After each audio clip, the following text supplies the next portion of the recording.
movement since I was 10 years old. Back in the 4th grade, I was determined to be the shortstop on our baseball team. I was the most capable in the 4th grade. So I, of course, became the shortstop for that season. Now, fast forward to 1995, and the United Nations convened the 4th World Conference on Women in Beijing. I led a delegation to that conference, and we put on workshops about all the wonderful work that was going on in San Diego. We explained that we had a family justice center. We explained that we had shelters for battered women. We were really proud of what we had accomplished here in San Diego. Well, at that conference, 189 countries adopted actions in 12 critical areas of concern.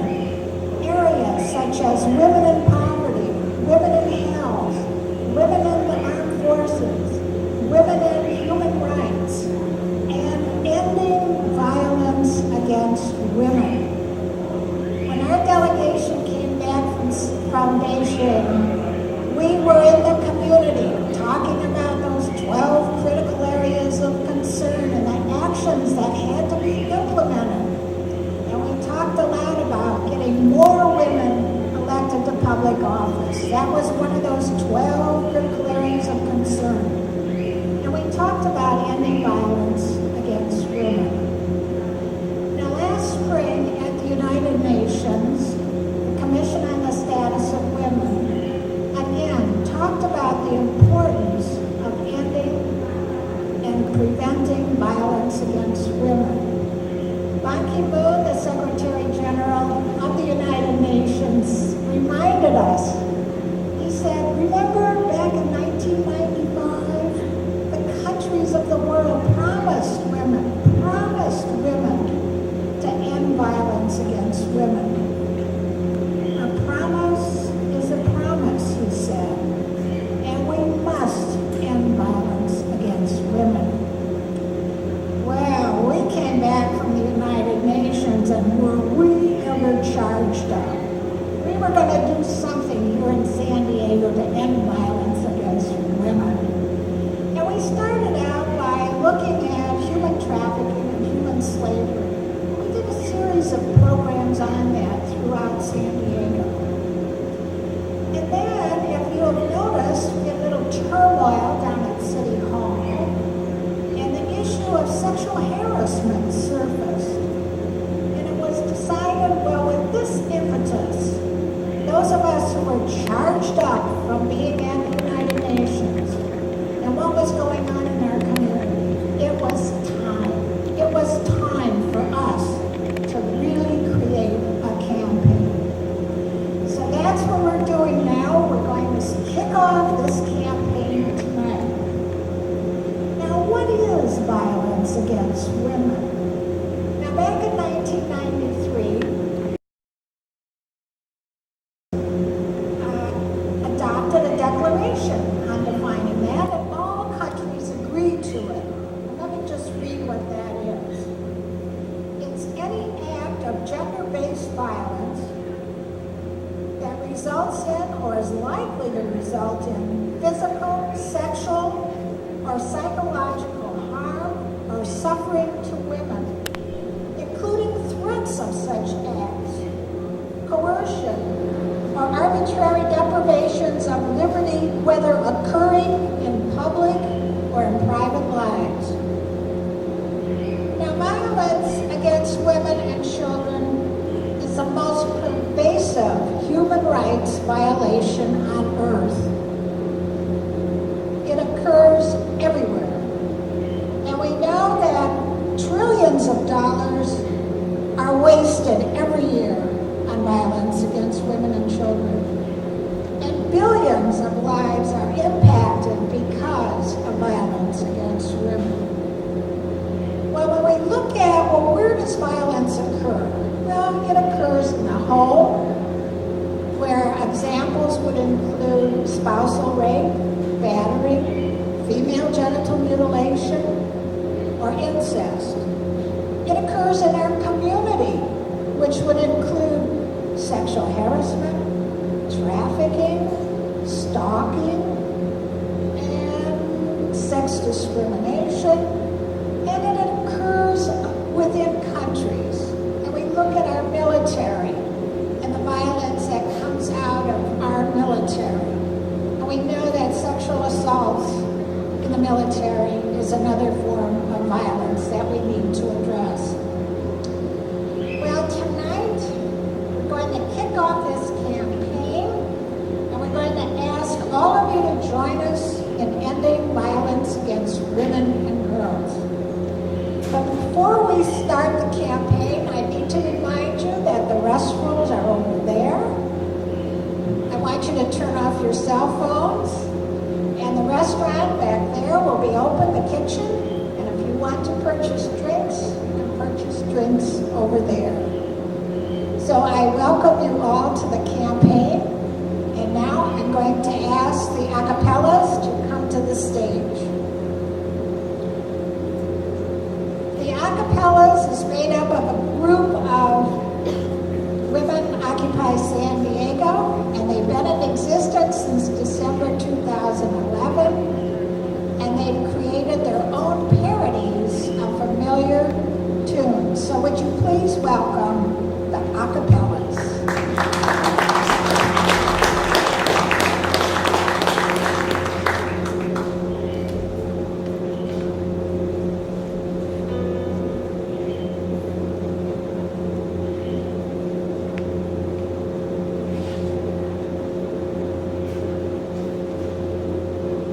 We are the women of Occupy, singing for justice and peace. We're glad you're here, stand up and cheer. We will be silent no more. We are the voices of Occupy, singing for justice and peace. We're glad you're here, stand up and cheer. We will be silent no more.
coming out tonight and joining us for this kickoff. It's really great to see all your faces out there. A lot of them are familiar. I've done a lot of marching with a lot of you and waved a lot of signs. We're going to do some more of that. One thing I wanted to, a lot of you know about Women Occupy San Diego and sort of what we're about. And a key reason we formed Women Occupy San Diego is because we believe that when women get to work, change happens. And so, you know, the world has known this as an essential truth for millennia. Women are the workhorses of society, and as such, we've been rigidly controlled to maintain the status quo. You know, violence and the threat of violence is a tool used to keep people under control, keep them, you know, from making their own destiny and becoming independent. This has been true throughout the civil rights movement, for women getting suffrage and beyond, for African Americans, Asian Americans, LGBT, to secure their rights. So violence is something that's done as a means of social control, really. That's a fundamental premise that we all have to keep in mind. Now, we've made gains for women over the past century, and the upcoming 93rd anniversary of U.S. women being given the right to vote is an example, just this next week. But now is time for really the tough work. We have to change the way that people interact, and we've got to change the asymmetrical power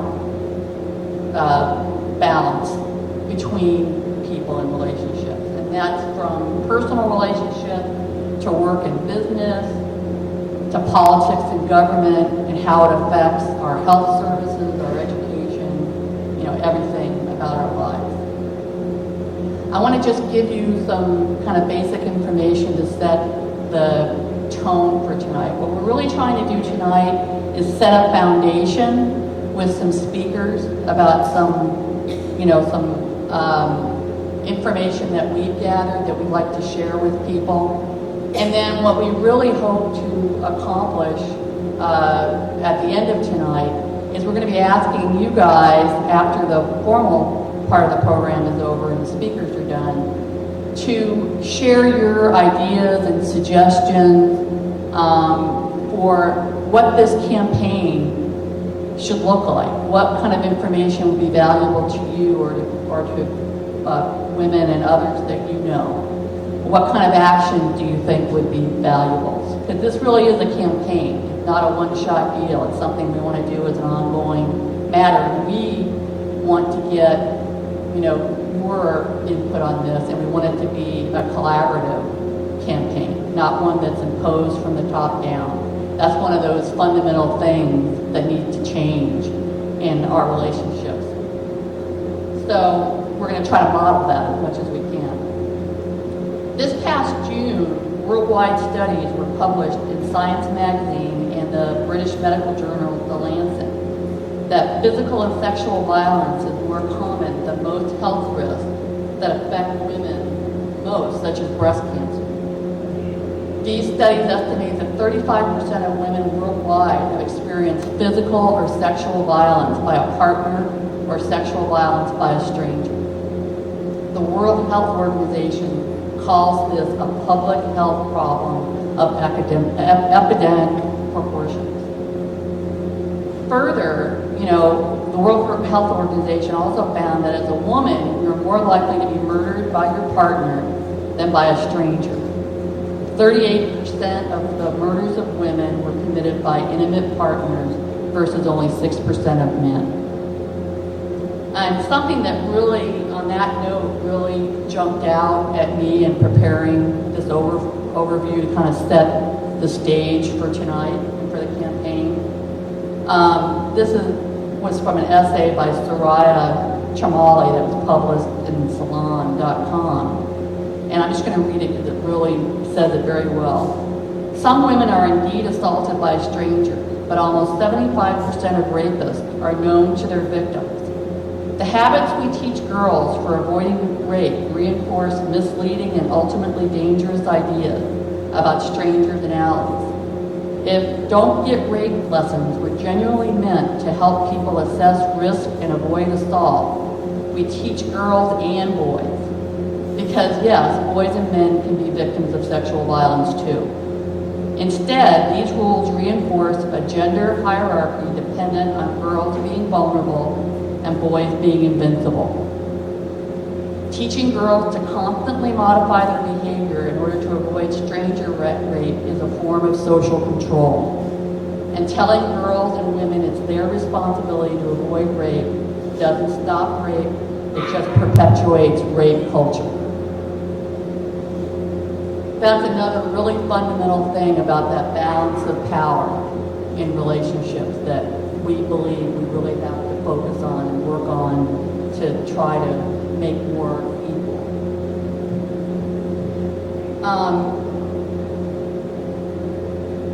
One of the things in various the UN work that's been done on this subject, the World Health Organization and other organizations who have been doing work on how do we reduce the violence against women and girls worldwide, that's of epidemic proportion, is the advancement of women's rights more broadly.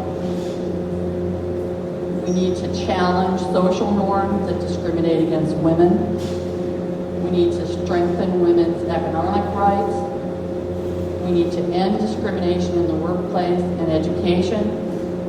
We must improve police response to violence against women. And we must address the persistent lack of access to justice and a professional response by police, which this lack fuels a culture of impunity. So these are some of the goals that have been suggested. There's a lot of other more detailed ones that we'll be developing through campaign, and we'll hopefully get on the easels that are around the room after we're done with the speakers. We also have index cards, and we have people that are available to pass them out to you if you want to make some notes while you're hearing speakers. We really want to get those light bulbs that go off in your head about something that you think would be a meaningful way to get across to people, or something, information that you think is necessary to get out there. So we really want to tap into the creative pool that's out there. As I say, we're going to have speakers. We're going to have a few more speakers. We've got some, in addition to the great acapella performance to open us up, and they'll be taking us out at the end of the program. We're honored to have 3 performance poets with us tonight. So with that, I think that pretty much does it for me. I'm going to go ahead and introduce our next performer, and that's going to be Stacey Dyson and Celeste Hall of Page to Stage Women's Word. Just briefly, Page to Stage Women's Word are spoken word artists who will provide their interpretation of women's issues and solutions. Stacey Dyson is co-founder and lead poet of Page to Stage, and Celeste Hall is a performance poet. So thank you very much for being here. Direct your attention.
left enough space in the midst of her loneliness so you would always have one soft place to lay down your head. This bitch made a way to freedom, made hot dinners at home working with one good cast iron skillet, humiliation, and bad dreams. This bitch marched, sang, got knocked down by dogs and hoses with you. rode the front seats of buses because she couldn't take it again anymore.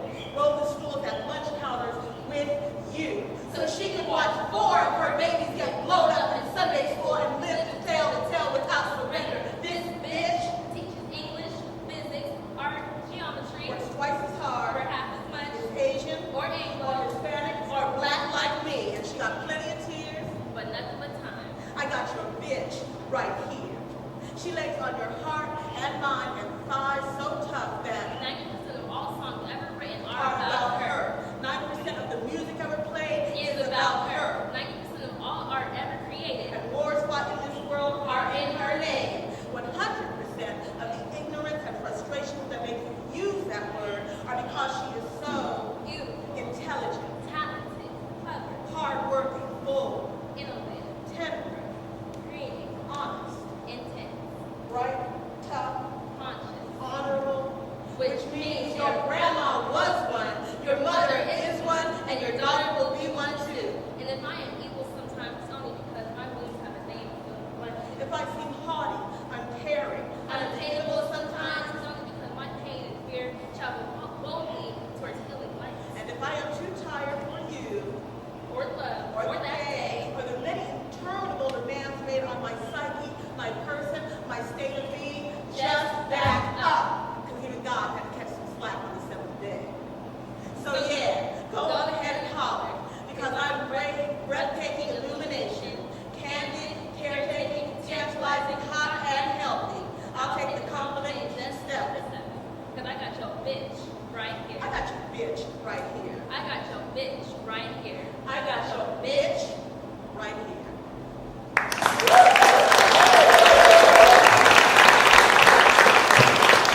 Thank you, Stacy and Marie.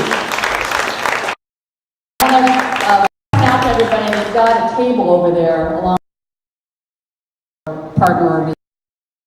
That out before you leave tonight. And so with that, I'm going to bring back our next speaker, Ann Hoiber, and thank her very much for her opening.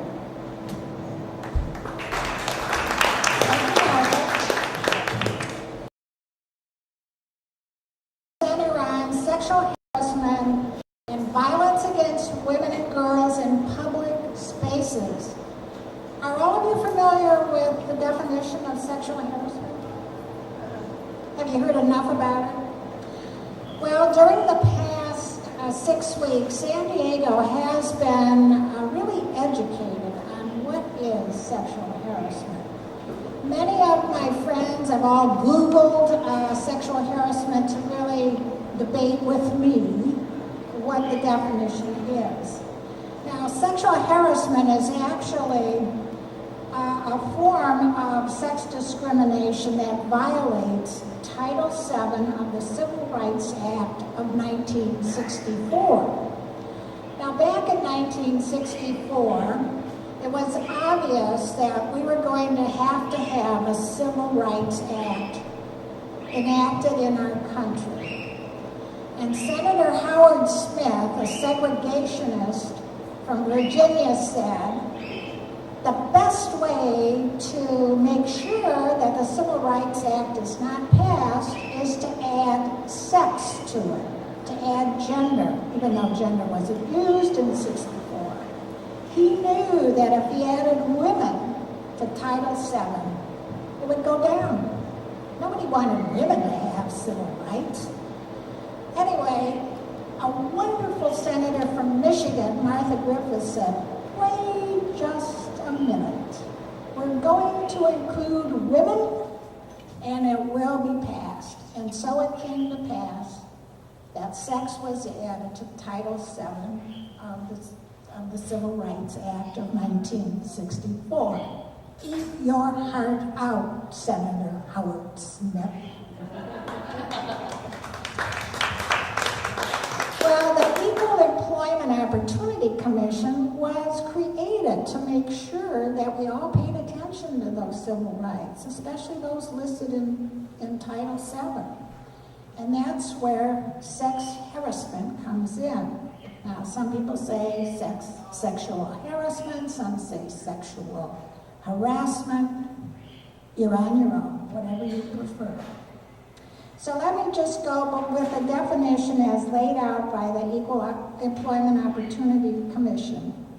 And they state that it's unwelcome, that's a key word, unwelcome, sexual advances, requests for sexual favors, and other verbal or physical conduct of a sexual nature.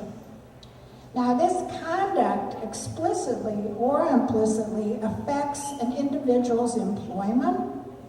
It unreasonably interferes with an individual's work performance, or it creates an intimidating, hostile, or offensive work environment. Sexual harassment also is defined as influencing, offering to influence, or threatening the career, pay, or job of an employee.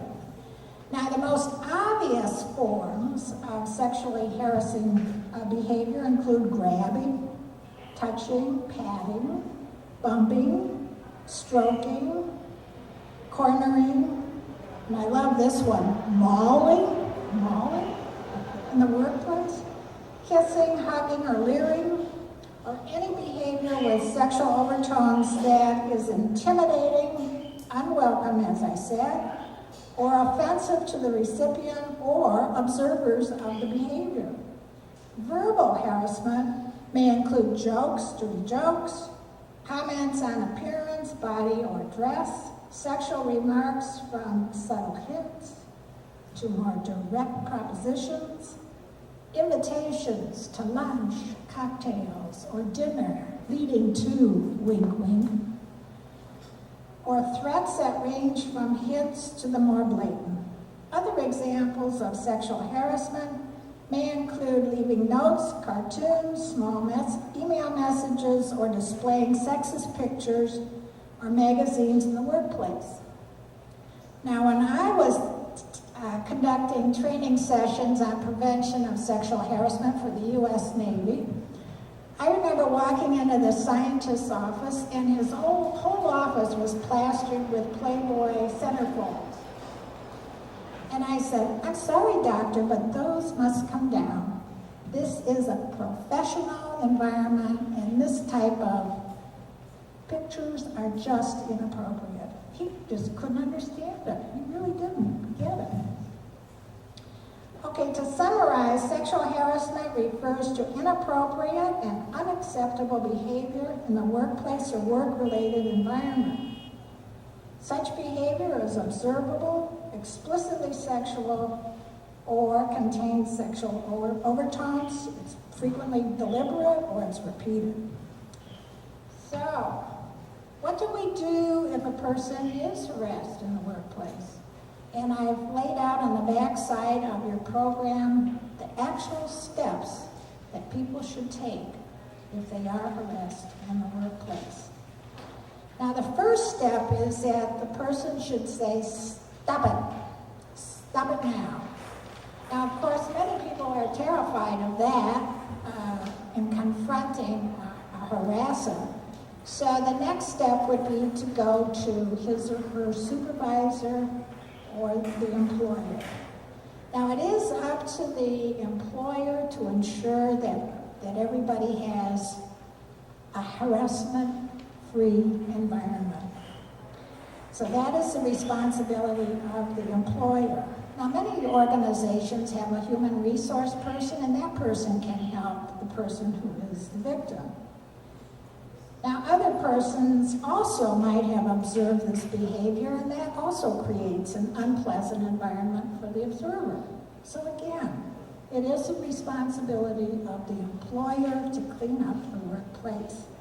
But the victim also has an obligation to step forward and just say, "Stop it." As we are conducting this campaign, we're going to be saying very frequently, "Stop it now."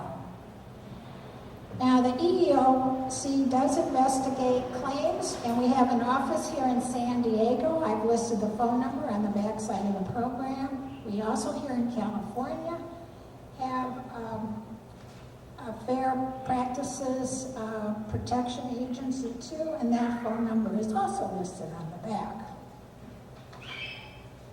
So let me just say that sexual harassment is a responsibility of everybody in the workplace.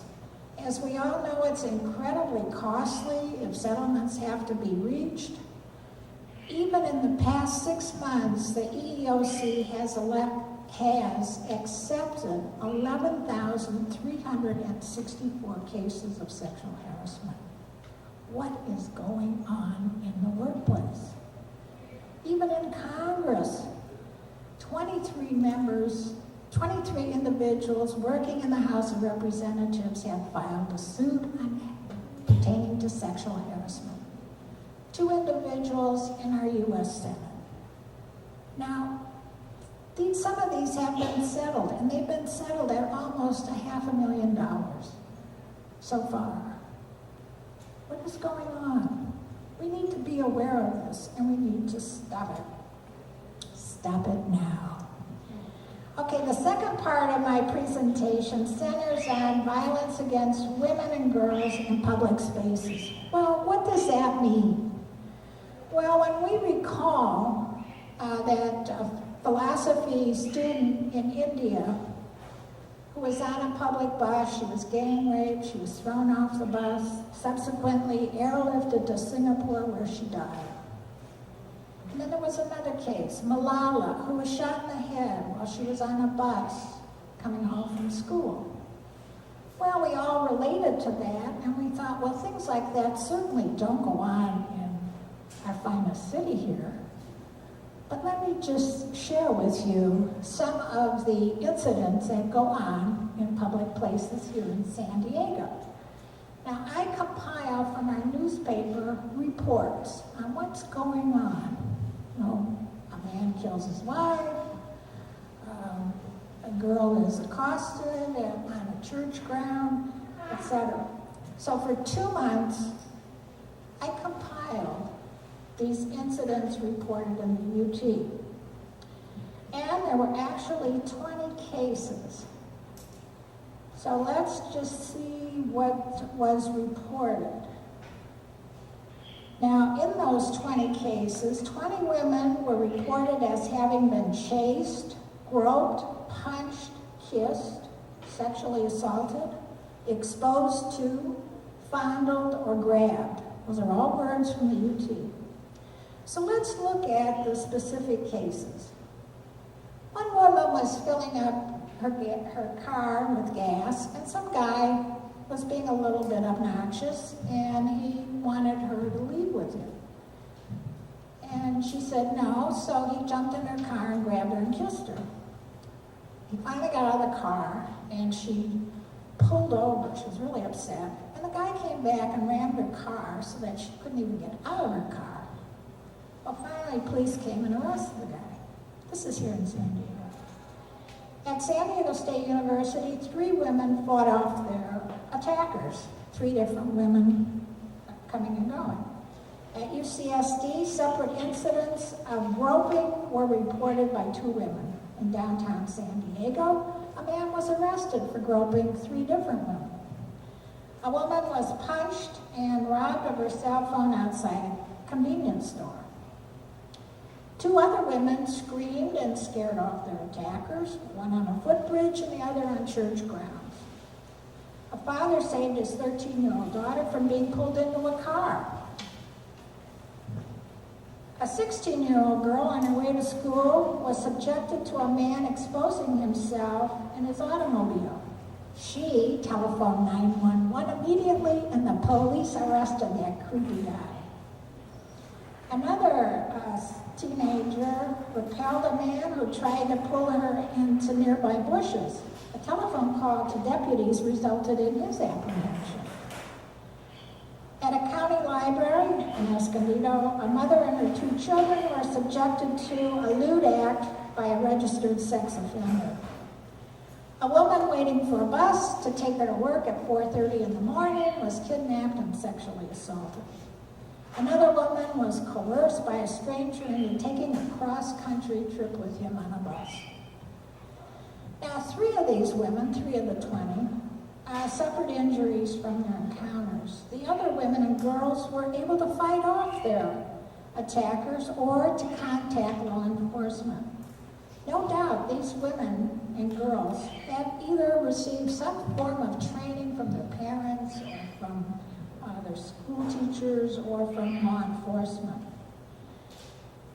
So, what is it that we can do to prepare girls? Now, Martha alluded to it, but we really need to help girls, I guess, to carry themselves so that they don't look vulnerable. But there is a solution, and it has come to us from San Diego State. At San Diego State, they do have a session, and it's called the Rape and Sexual Assault Awareness and Prevention Workshop. Now, this provides a comprehensive training program for 4 hours, teaches people how to be aware, how to carry yourselves, so that you reflect that confident, don't you dare come near me kind of awareness.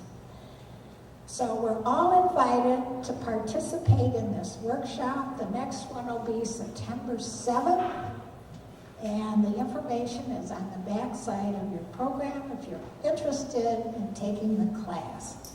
As I said, 3 women at San Diego State were able to fight off these guys who were trying to pull them into their cars. So obviously those 3 had that training. So a more important solution to these described behaviors is to engage men and boys in efforts to eliminate all forms of violence against women and girls. We need to recruit men and boys in this campaign. One action could center on creating a code of conduct for both boys and girls to adopt in our local middle and high schools. And we could also provide a similar code of conduct for men and women in our local universities and colleges. We must do all we can to end sexual harassment in the workplace and to end violence against women and girls in public spaces. Please join our campaign. No more excuses. Stop it now.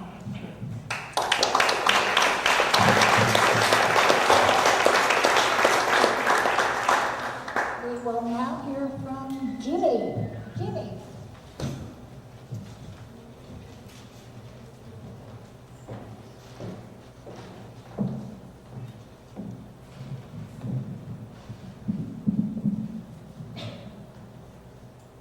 It's OTH, ma'am. There it is again. That military form of address, that quiver in the voice, anger, shame, fear, holding back tears. There it is again. Another human being broken. Another woman broken. Another veteran with MST, broken. The military deals with one acronym by slapping the victim with another. OTH, other than honorable. That's not a discharge status, it's a sentence, a condemnation, a brand seared onto one's self-esteem, one's soul, one's future, for daring to assert your right not to be raped. What other crime brands the victim with a disease? You haven't been raped, lady. You caught MST. Responding to my assertion that almost every homeless female I've interviewed reveals that she was raped while in the service, and I was seeing a connection between that experience and a propensity for failure transitioning into civilian life. a veteran's attorney countered that they had all read the same magazine article. That's how she explained it. That's right, she explained it, dismissing it with a flip of her hand because they read the same magazine article.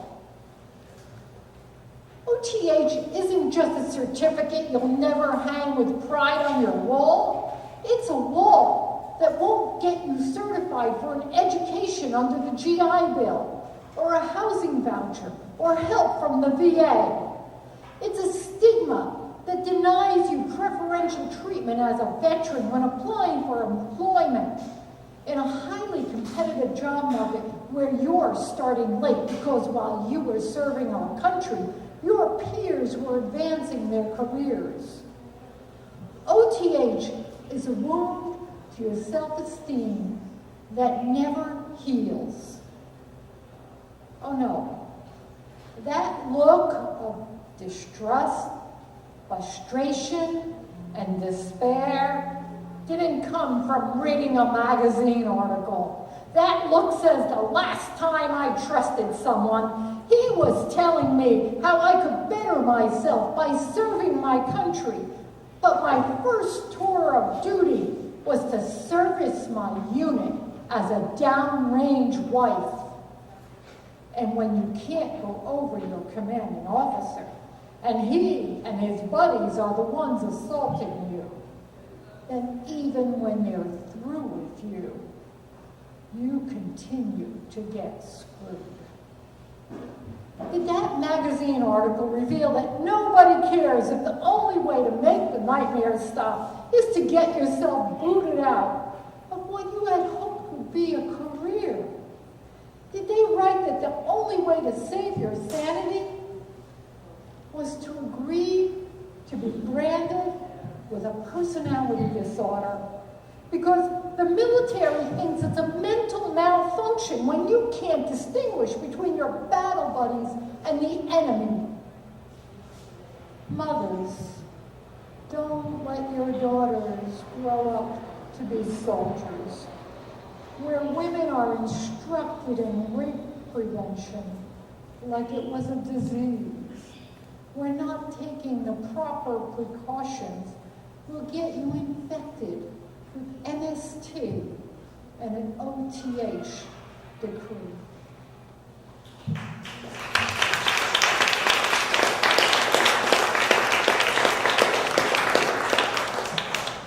I'm part of the Page to Stage Performance Poets, but I'm also the executive director of Amicus, and so I was asked to talk about sexual assault in the military.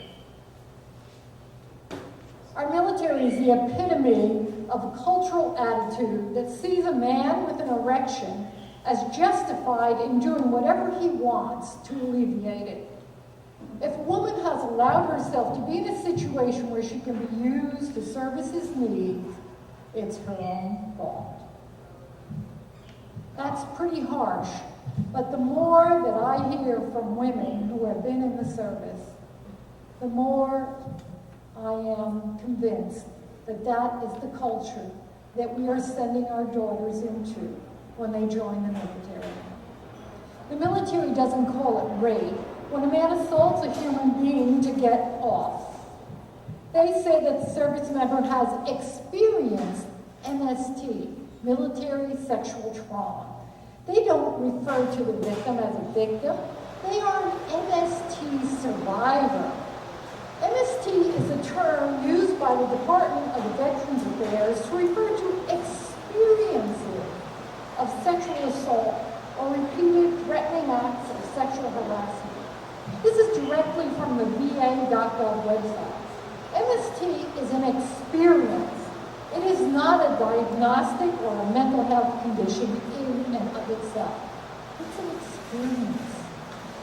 The military deals with rape like it's a sexually transmitted disease, and the onus of prevention is on the person at risk of experiencing the disease. In fact, I brought with me a copy of a flyer that was posted in the left their face in the women's restrooms, not in the men's restrooms. And it's called Preventing Sexual Assault is Everyone's Duty. But again, it was not posted anywhere except in the women's restroom.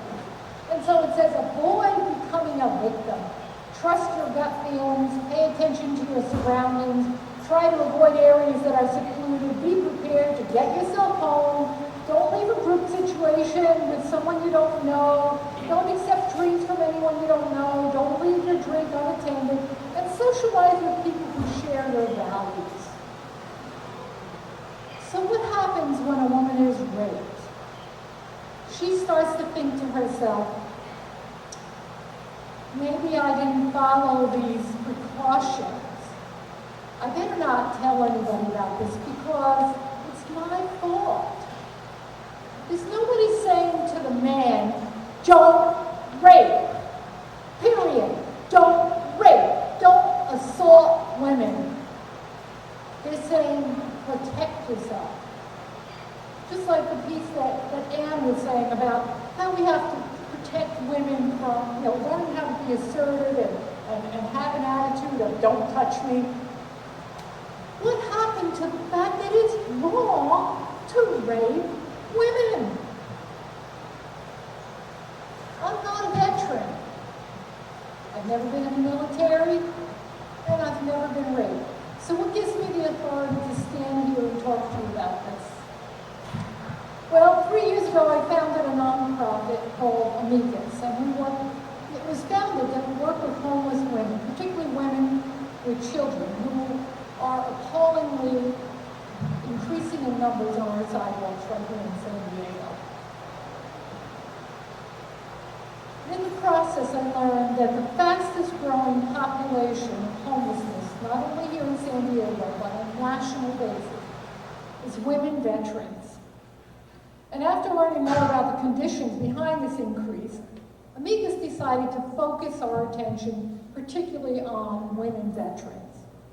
And we just recently marked the first anniversary of Amicus House, which is a transitional house for women and their children, veteran women. So I average about 3 or 4 calls a week from women veterans who are either homeless or about to be homeless. And if you do the math, over the past 2 years, on the conservative side, I've interviewed between 300 and 400 women veterans. And even though we can't afford to, we don't have the resources to offer housing to all of these women, I take the time to do an intake with them, over the phone or in person, and assess their situation, see if there's any resources that I can connect them with. And mostly, I'm a mom. I'm somebody that they can sit down and trust, who won't judge them, and who listens to their story. And the story over and over again is the same. And as my poem states, it didn't take long for me to see the obvious connection between homelessness and the experience of being raped while in the military. It turns out that actual rape is only the beginning of the experience by the rapist, by the military, and by a system that punishes a victim for the rest of their lives. So when a woman is assaulted and raped while in the service, here's how it usually plays out. Often the perpetrator is in the chain of command, or a friend of a person who's in the chain of command. And what I didn't realize when I first started hearing these stories is that in the military, you cannot go above your commanding officer. So if your commanding officer or one of these buddies is the person who's assaulting you, you have nowhere to go. According to the 2011 report from the Pentagon's Sexual Assault and Prevention Office, 90% of military rapes are committed by men with previous histories of assault. And these perpetrators select and befriend lower-ranking victims. And they get to stay in the military because there's nowhere for these women to go for justice. So, though the Defense Department estimates that there was 26,000 sexual assaults in the military last year, and that includes men and women, fewer than 1% resulted in a court-martial conviction. And in the military, where is it? I have it. Even if a woman gets as far as winning her case, under Article 60 of the Uniform Code of Military Justice, a commanding officer reviewing a legal case has absolute power to disprove the findings of a military judicial proceeding. And so this happens more often than anyone wants to admit.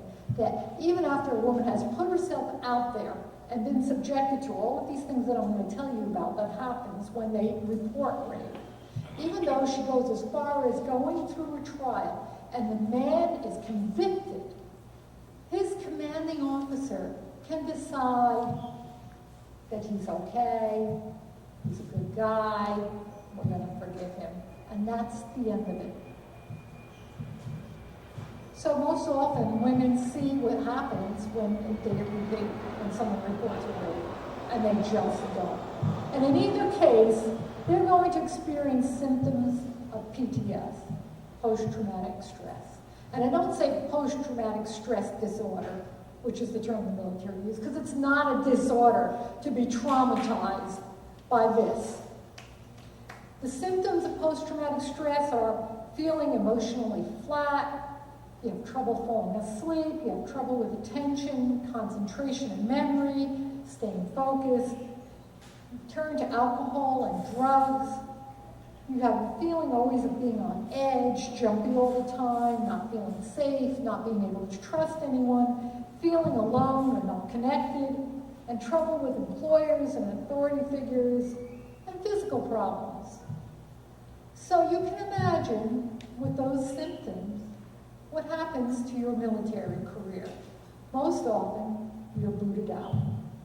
Or if you're someone who has had the courage to try to report your rape, then you're subjected to abuse and guilt. You're told, oh, this is not such a big deal, and if you make a stink out of this, it's going to ruin this guy's career. He's a good guy with a family. Or you're ostracized by your own battle buddies. A lot of times you're in a combat situation where you need to know that your buddies have your back. And if you can't trust them, or if you don't know if they're going to shoot you by mistake,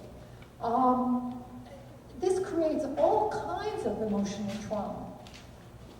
So either way, either you're screwing up on the job, or you're going to be ostracized. You try to get out of your unit, and you usually prevent it. I had one gal tell me she was transferred over, she was stationed in Korea. And when she arrived there, she was informed that her duty was to serve as all the men in her unit. She kept trying to get out of there. Finally, they transferred her, only to find out that they also transferred the man who she was accusing of raping her to the same unit. So there's just a sense of arrogance and cruelty that's going on. And what it does is it makes a lesson to anyone else not to bother reporting rape. So what happens is these women are diagnosed with a personality disorder, and their status, their discharge status, is other than honorable. Now what does that mean? Oh, okay, they're finally out of the military. But they don't have any of the benefits of being a veteran. If they can prove that they have military sexual trauma, they can get some psychiatric treatment from the VA. But other than that, they don't get the GI Bill. They go for a job, and they have to fill out on the resume, on the application, if they had military service. And if they say yes, they want to know, well, what's your discharge status? And if they say other than honorable, they're not going to get that job.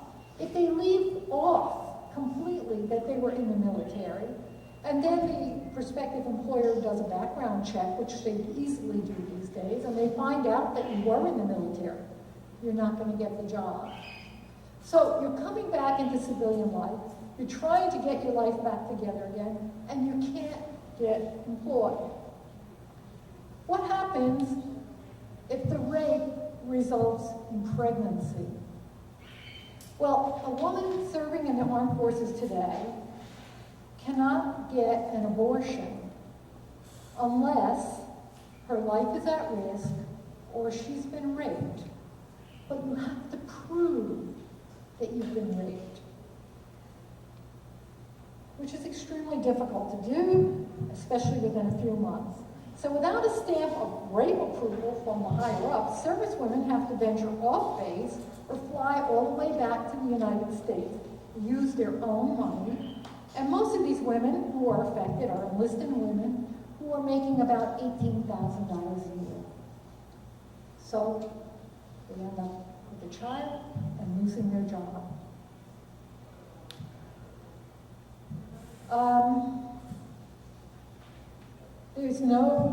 There's no justice in this. I could not imagine recommending to any woman to join the military with these conditions. It is so profound that every single woman that I interviewed has been raped. This is not a small thing. Now, is it true that the women who I'm interviewing have a higher likelihood of having been raped, and that's why they're in this situation they're in? Yes. So there's a much higher chance of women who have been raped ending up homeless.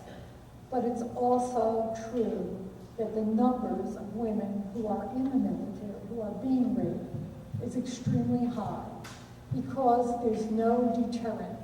There's nobody saying to the men who are doing this. And it could just be that deviant few, but nobody is stopping them. There's no deterrent to it. So tonight, when we talk about ideas of things that we need to do to prevent violence against women, I'm hoping that some of you will have some ideas of how we can affect change in the military. Other than telling women not to join the military, and personally I wouldn't, but for some women, this is a career choice that they want to make.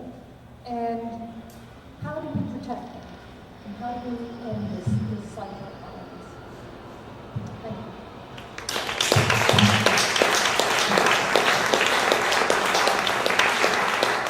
I'm going to introduce my poetry mentor, Stacy Dyson. She has a poem for us.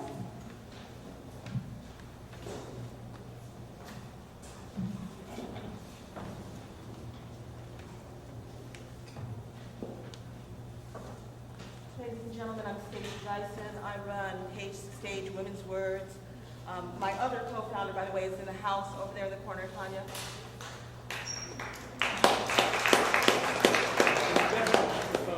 Last time she performed, some people couldn't hear. And we run workshops for women. We do performances. There is such a thing as women's poetry. There are such things as women's issues, and we deal with those. Our mission is basically to let people's voices out, to let women's voices out, so that things like what we're talking about stop happening.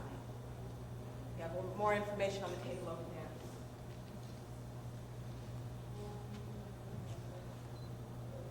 "641. Where the hell is the bus?"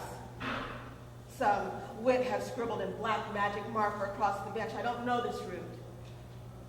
I've only seen the bus pass my window. I think it's soon. 10 minutes? I pray it's soon. The bus stop is angled away on a street across the street from the apartment window. He will find me if he looks, if he hunts for me, and he will hunt for me. I can drive. The new Cafe Olay Mercedes in Garage C is mine. The name on the registration is mine. The cut across my hand from having the keys wrenched away and thrown down the toilet because I was late last night, the ringing in my ears after he slapped me across the bedroom, the sore back, the ache between my thighs after he raped me are all mine. I heard all the things I am to him last night. His woman, his property. I belong to him, he says. Like his watch, his trophies, his clothes. He owns me, he says. And last night, he ripped away my dress, covered my mouth, and forced my knees apart to prove it. Not for the first time. 6:43, where the hell is the bus? While I wait, I separate myself, count my blessings to pass the time. I have clothes, social contacts, a beautiful house, new car, china, crystal, European art on my walls, Persian rugs underfoot, a name, a place in the community. I have scars below my left shoulder from my favorite wine glass being shattered across my face and neck. I have hairline fractures from being thrown into the dining room wall. I have permanent nerve damage in my left hand from it being slammed under a piano lid. Twice. 6:45.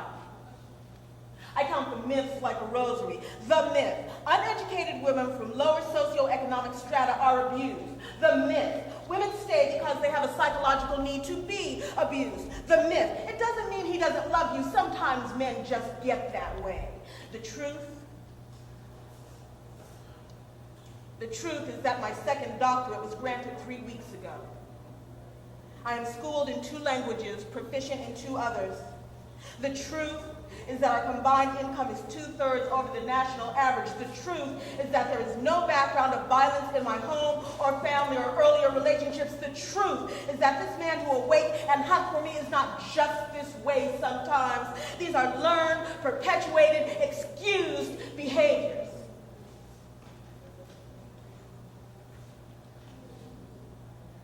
6:47. I want to say thank you while I wait. Thank you to the police for not being able to do anything until the restraining order was violated. Thank you to my neighbors who locked their doors and told the police it's an old building, the walls are too thick to really hear anything, and then avoided me for weeks afterward. Thank you to every rapper who has changed my name to bitch, hoe, freak, turned me into a toy that can be wound up, bribed, or expected to give up sex and self-respect for money, good times, or your company just cause you, the man, and slap down if need to be, because after all, you, the man. Thank you to Mrs. Mooney in 7th grade home ec who told us a man's ego is fragile and it's your job as a woman to protect it. Who protects me? Thank you to the generation before that made it ungrateful, unladylike, unappreciative to complain, as long as you could hold your head up amongst the neighbors, as long as you provided, as long as you weren't on the street. A generation who perpetuated, bred, encouraged into their daughters. Sometimes men just get that way.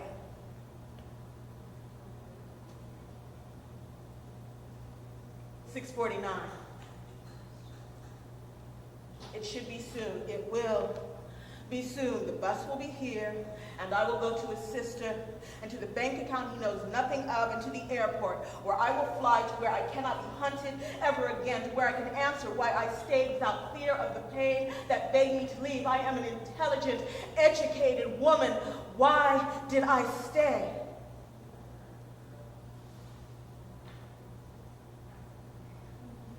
Why did I stay?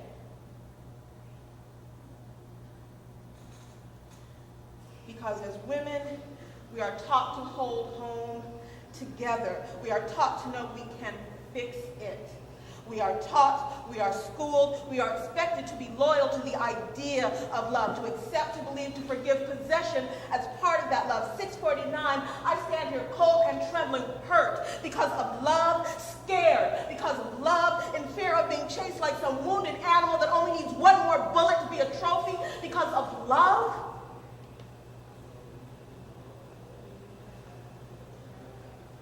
Women stay because of memories. Women stay because we hope. We are born to believe in hope. Women stay because we need to believe in the strength of giving and never giving up. We leave because pain and disillusionment have become our reality. We leave because no one has the right to murder our souls. We leave because we must be responsible to our daughters and our sons and our lives. We leave because we are right.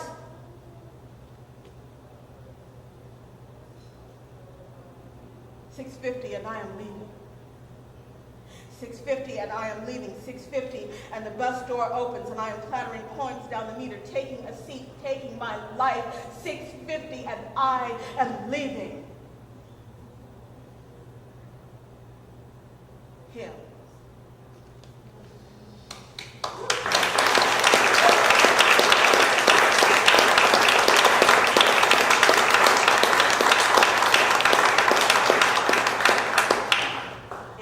My pleasure to introduce our next speaker, who is a certified family specialist, an attorney in private practice, and a member of the National Lawyers Guild. In the year 2009, she was inducted into the San Diego County Women's Hall of Fame, primarily for her work in the area of domestic violence. Ladies and gentlemen, Kate Yavadetti.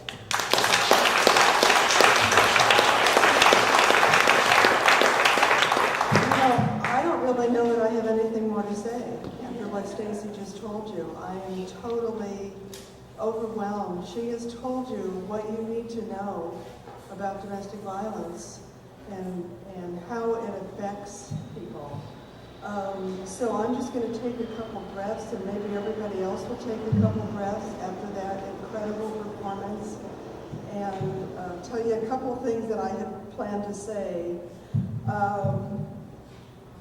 I want to read you heard earlier about how violence against women has been from time immemorial. We know that. I ran across a 16th century English proverb.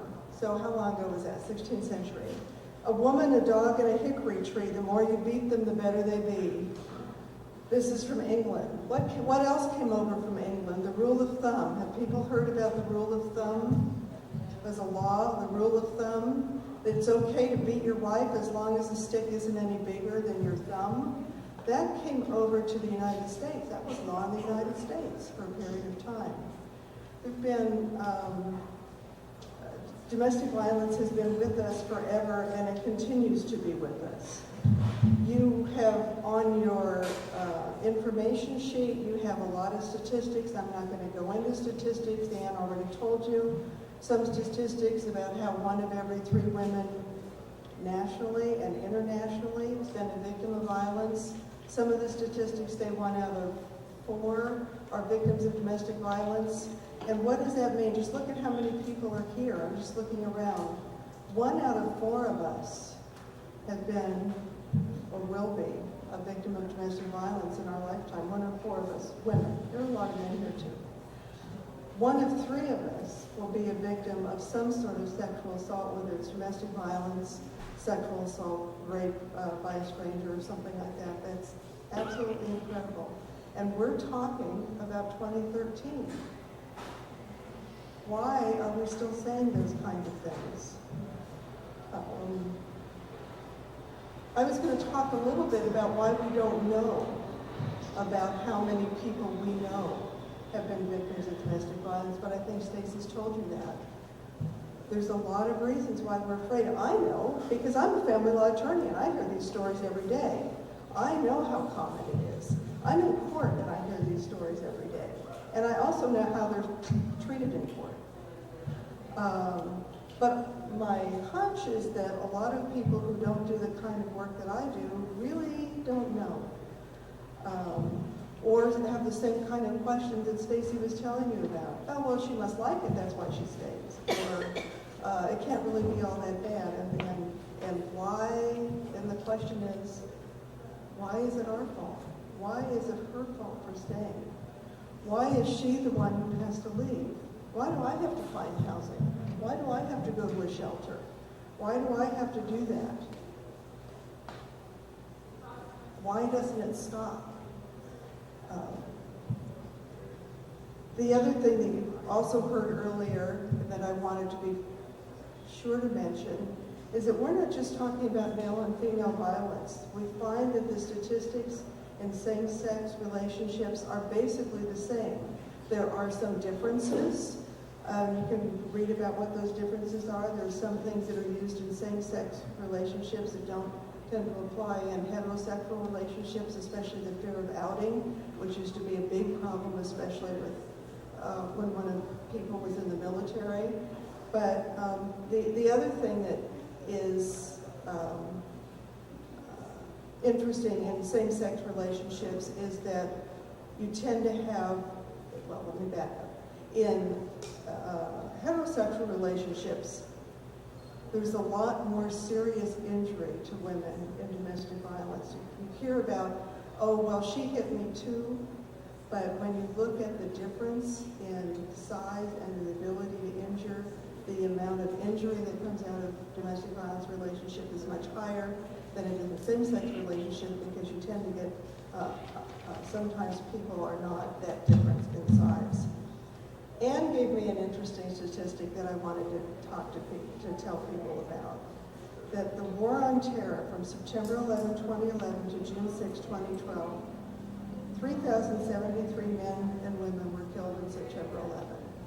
And we've been living with the consequences of that and this war on terror forever. Billions and billions of dollars and all of our rights that have been taken away, and everything that's been done about the war on terror. 6,488 soldiers, American soldiers, have been killed in Afghanistan and Iraq. There's hundreds of thousands of Afghans and Iraqis, but we're talking about ourselves. In the same time period nationally, 11,766 women have been murdered by their husband or their intimate partner. The difference in those numbers, and we know nothing about that because it doesn't matter. Why doesn't it matter? Because it's a personal issue. Well, it's just something in the household, just something that doesn't matter. This continues and continues. In San Diego County in 2012, 18 domestic violence homicides, all women. 10 murder homicides. These are not the same people. So these are where one partner has killed another partner and then committed suicide. 16,400 reports to law enforcement agencies of domestic violence, the most prevalent crime in the county. What happened with those 16,400 reports? Well, I can tell you what the city attorney tells us off of their website, and that is that they prosecuted less than 1,000 domestic violence cases in 2012. So what does that tell you about how serious our law enforcement agencies and our prosecutorial agencies take domestic violence? The other thing that I also want to talk about domestic violence, I've given you, you'll see there on the table, there's a domestic violence fact sheet from the National Coalition Against Domestic Violence that gives you some information. And they talk about a little bit the effects of domestic violence on children, which I think is one of the other things that we tend not to think about, but I see all the time in the work that I do, and I know that other people see that. Not only do we see that immediately in children, but we see that when these children grow up. What we know is that there are all kinds of effects on children, and I have a little bit here. And here's what the studies tell us, that children who witness domestic violence, I'm not even talking about children who are victims of domestic violence or child abuse, and of course that's just amplifies what we're talking about. We do find statistically that somewhere between 30 and 50% of men who batter their partner, their wife, or significant other also commit child abuse. So it's all part of the domestic violence thing, but just witnessing domestic violence, being in the same home where domestic violence happens, this is what happens to children. They externalize the behavior that they see. It includes aggressive, destructive behaviors, bullying, destruction of property, or assault. We tend to find, the studies tell us that boys tend to be more externalizing acting out kinds of behavior, and girls tend to internalize anxiety, withdrawn kinds of behavior. And the other thing that we see in these children from ages 2, 3, and 4, all the way up, is we see PTSD, signs of PTSD, what you've heard about victims of sexual assault in the military. This is what we're seeing in children that we are raising in this society because domestic violence is happening in the home and we're not taking it seriously. These children grow up. These children, not all of them, but many of these children statistically, and you can see this on this sheet here, many of them grow up to be batterers, many of them don't. Many of them are able to break the cycle. But we know that children model what we see at home. I mean, we as parents are worried about that all the time, right? What do my kids see? I can still remember my son, who I never, when he was about 3 or 4, I would get these things from his preschool saying, "Where did he learn that language?" And I said, "Gosh, I don't know." Well, I realized that I sort of had a problem of using language when I was driving. And he would be picking up language from me. Well, that's what happens in the home. Kids model what they see. And kids grow up, they have problems in school, they don't do well in school, they have problems keeping jobs, they become alcoholics, they turn to drugs, they turn to all kinds of things. Because of the violence that they're seeing at home, they don't feel safe. And this goes on. So I have brought you some information about resources in San Diego, and what do we do about this? Yes, there are some resources. What I was remembering when I put this together is I started doing domestic violence work in the 60s when I was in law school. I was just an infant when I was in law school in the 60s, but I started doing domestic violence work at that point. And the domestic violence movement then was a women's movement. It was radical women who were doing what was considered to be a fairly radical thing. In the 60s, you couldn't go to court and get a restraining order. You couldn't, there were no shelters. Shelters were just started in the 60s and 70s for women. There were no resources. We now have shelters. We have special prosecution units in the city attorney's office and in the district attorney's office. We have domestic violence criminal court. We used to have a consolidated domestic violence court. We don't have that anymore. We have free legal clinics at the courthouse where people can go in and get domestic violence restraining orders, civil restraining orders. There's counselors. There are a number of agencies that do advocacy and counseling. All of that came out of the women's movement in the 60s, which was a radical movement. And now what we have is we have a social services movement, in my view. We have resources. In my view, they're Band-Aids. They can help a little bit here and there, but I think we need to get back to the roots of what we're talking about in this problem and say, we need to do more than just give a woman a shelter at Becky's house for 30 or 60 days, or the transitional housing that Jeannie is able to do. We need to do more than just give somebody a paper restraining order.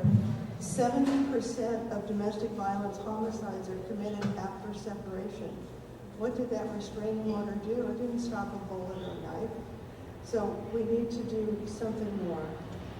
I know a whole lot about the weaknesses in the legal system, and I'm not going to go into that. I could, of course, go into that forever. But what I want to do is just talk a little bit about what I'm hoping that we can come out with here with the vision. Somebody asked me the other day, why is Women Occupy, which grew out of the Occupy movement, involved with domestic violence and sexual assault and that sort of thing? And I kind of said, well, shoot, why not? I mean, the Occupy isn't just let's overthrow this economic system of capitalism. It's not just the banks are bad. It's not stopping foreclosures. It's not just, we're the 99% and we need a voice. It's all of us working together to change the society that we live in. And we, as women, as our group, as Women Occupy, I think, have a special role and a special voice to talk about women's issues. So now that I got past that, what does that mean that we as Women Occupy do? We're not a social service agency. I'm not here to raise money for shelters. I'm not here I can give you, we've given you resources. You can find all of those resources for people. But what I'm hoping that we can do is have some sort of an idea or some kind of dialogue or thoughts about how do we get to the root of the violence that we're talking about. In my view, we're talking about misogyny. This has happened again. It's still here. Yes, we have a right to vote. Yeah, wow, we can vote. Well, in some places we probably can't. I mean, probably, I don't know, I thought we'd be able to vote in North Carolina and Texas and some of the stuff that's going on there. But in general, we have the right to vote. And we are equal.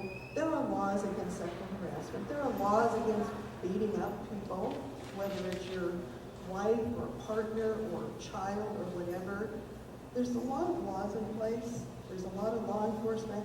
You know, I personally think, and certainly the Occupy movement is not real friendly with law enforcement. And I don't think that that's where we're looking for help.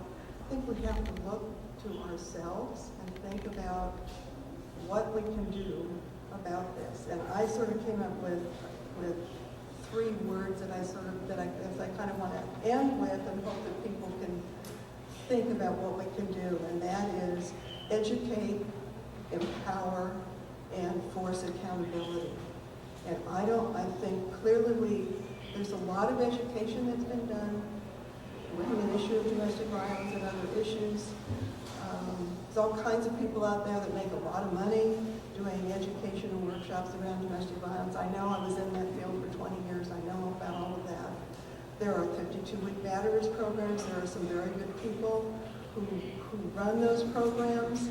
And then I have heard people tell me that some people have come out of those programs and they're better at battering because they've learned what other people have done. So you know, it works for a lot of people, and it doesn't work for a lot of people. It's not going to work for sociopaths and psychopaths. Well, we know that. But where do we start? How do we get to everything that we've been talking about? And I think that's what I want to throw out to everybody and hope that people have better ideas than I do, because all I have is questions and thoughts about where I think we should go. So I'm really encouraging everybody to take those cards, write on the cards, stick them up, or write on the easels, and Christina will tell you when we're done. Oh, I'm supposed to introduce somebody. We'll tell you what we're going to do with everything that comes up. Thank you.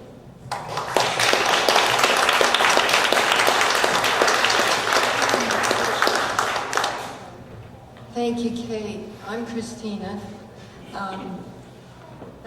The whole evening has been amazing. Lots to think about. I know I've learned a lot, and I hope you have too.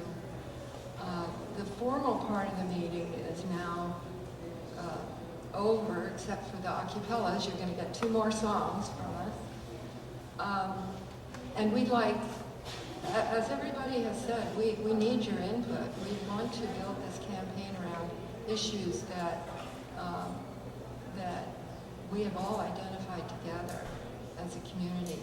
And I'd like to just say that the discussion has started, and please continue the discussion with people in your home, with your work colleagues, with people in the schools that you go to, people in your community. Please continue the discussion. We want your ideas. Please use those cards and the easels that are around the room. Please write your thoughts, anything at all. We, of course, are looking for next steps, actions that we can take together. But we'd love to hear from you in whatever form. As I say, we have cards and newsprint on the easels. As far as where we go from here, we have a few things planned. We already have our next meeting or workshop scheduled. I want to tell you about that. It's this Monday. So, this is a workshop on sexual harassment or harassment. And we're going to have Kit Goldman, who is, she is a consultant to many companies and organizations here in San Diego and conducts workshop or trainings on sexual harassment. And she's going to be doing that for us. This is this Monday, the 26th of August at 5 p.m. in the Women's Museum of California, which is in the Liberty Station area near Rosecrans Avenue.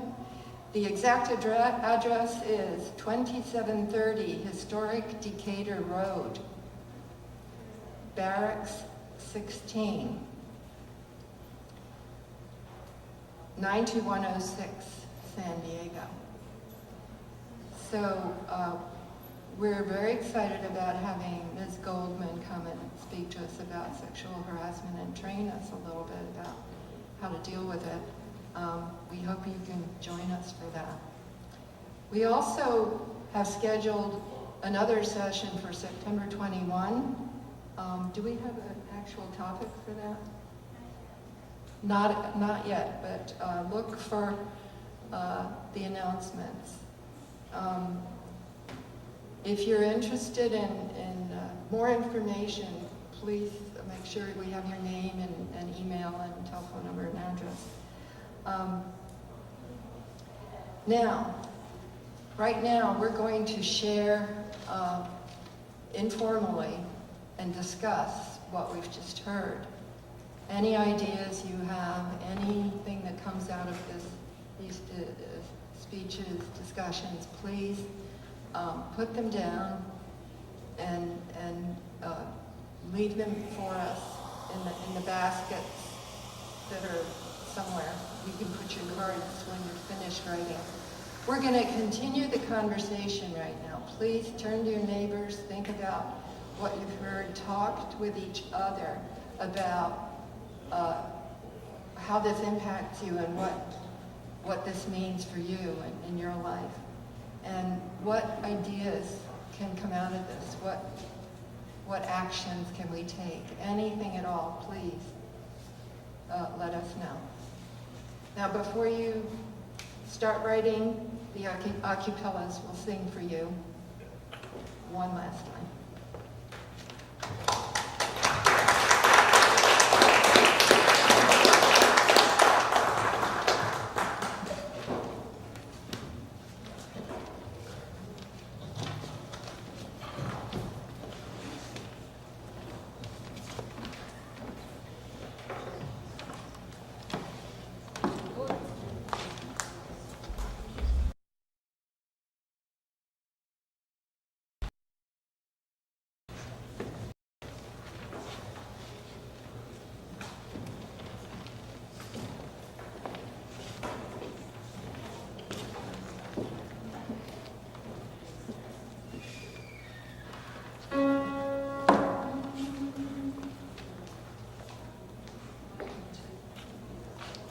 For women's rights we sing this song, doo-dah, doo-dah. Don't tell us what's right or wrong all the doo-dah day. Women must unite, prepare for the fight. March and rally, join the ranks, kick out government cranks. Women won't go back in time, doo-dah, doo-dah. For rights that should be yours and mine all the doo-dah day. Women must unite, prepare for the fight. March and rally, join the ranks, kick out government cranks.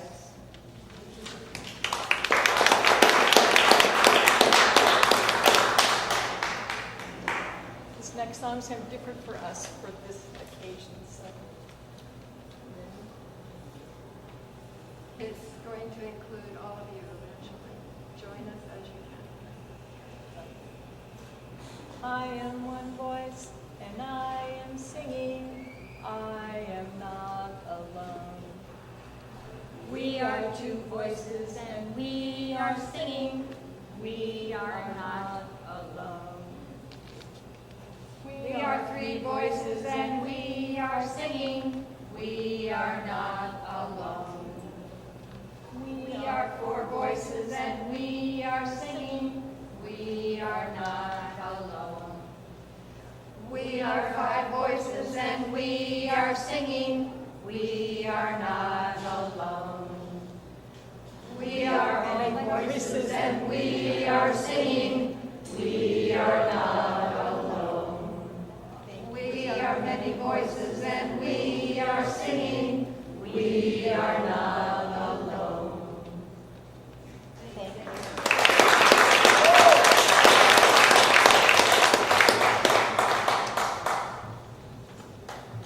Well, thank you all for being here. I do have some other announcements. Christine mentioned that Monday night we will be doing a conference or a workshop on sexual harassment, how to prevent it, how to deal with it. That's Monday night, 5 o'clock, at the Women's Museum of California. On Wednesday night, the Women Occupy San Diego will have its continuing film festival, and we will be showing the film Mother, and we will be talking about population and how we can address the problems of population. On Thursday, to celebrate Women's Equality Day, we will have a suffrage march and parade. We're going to meet at Kate Sessions' statue at the corner of 6th and Laurel, Balboa Park. We'll have suffragist impersonators, women like Susan B. Anthony, Carrie Chapman Catt, Dr. Charlotte Baker. So please join us, 5 o'clock, Kate Sessions' statue at the corner of 6th and Laurel. At the end of our brief performances, we will be marching across Cabrillo Bridge over to the Organ Pavilion for the very last concert of the summer, 6:15 to 7:15. Across the street, we'll have a little picnic with some wine and to celebrate, this is the end of summer. I can't believe it. So please join us for all of these events. Please join us as we continue our series on ending violence against women and girls. No more excuses. Stop it now. And stay tuned. Thank you all for being here.